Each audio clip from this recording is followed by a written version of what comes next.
túto nedeľu je v Evanjeliu reč o studni. Konkrétne o Jakubovej studni, kde dochádza k veľmi zaujímavému stretnutiu. Preto sme si zvolili takúto dekoráciu. Hovorím vedľa tejto studne, ktorá určite nie je Jakubova a určite nie je biblická, ale je to tá naša kapitulská, ktorá nám môže vhodne poslúžiť ako dekorácia pre našu úvahu. Pre človeka je vždy veľkým prínosom a veľkým povzbudením, ak zistí, že niekto prekročil svoj tieň v tom dobrom slova zmysle. Jednoducho od niekoho niečo očakávame alebo neočakávame a on nás prekvapí svojou reakciou, svojou činnosťou v dobrom slova zmysle a vtedy to okomentujeme aj takýmito slovami, že prekročil svoj tieň. V Evanjeliu pri Jakubovej studni sa stretávajú Ježiš a žena Samaritánka. A Ježiš ako Žid a žena Samaritánka. Táto komunikácia vlastne nemala nejakú perspektívu ani nejakú budúcnosť. Najlepšie to vyjadrila ona sama, žena, ktorá hovorí: Ty, pane Žid, si pýtaš odo mňa Samaritánky vodu.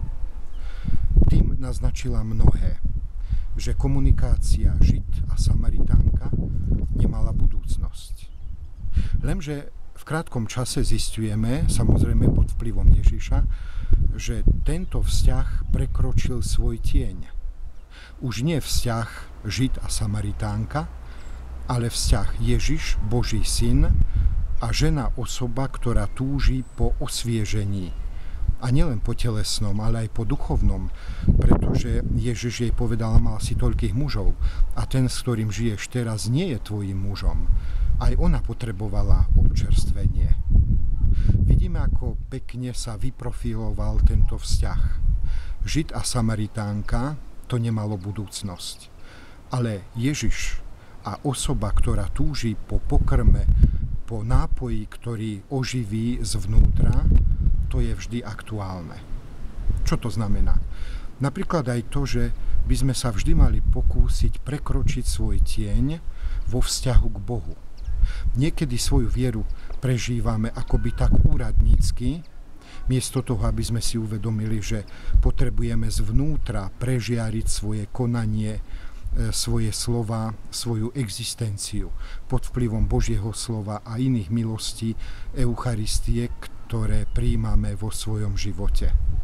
Pretože ak by sme chceli brať svoju vieru tak úradnícky, tak nejako oficiálne a chvíľkovo, táto komunikácia nemá potom žiadnu perspektívu. Ale ak to bude oživujúci prvok našej viery, tak nás to určite postaví na nohy. A nielen to, ale aj mnohé naše vzťahy medzi ľuďmi čakajú na oživenie. Čakajú na to, že sa nájde niekto, možno ako prvý, kto prekročí svoj tieň a pozdvihne svoju hlavu, svoju ruku, srdce k niekomu, kto na to čaká.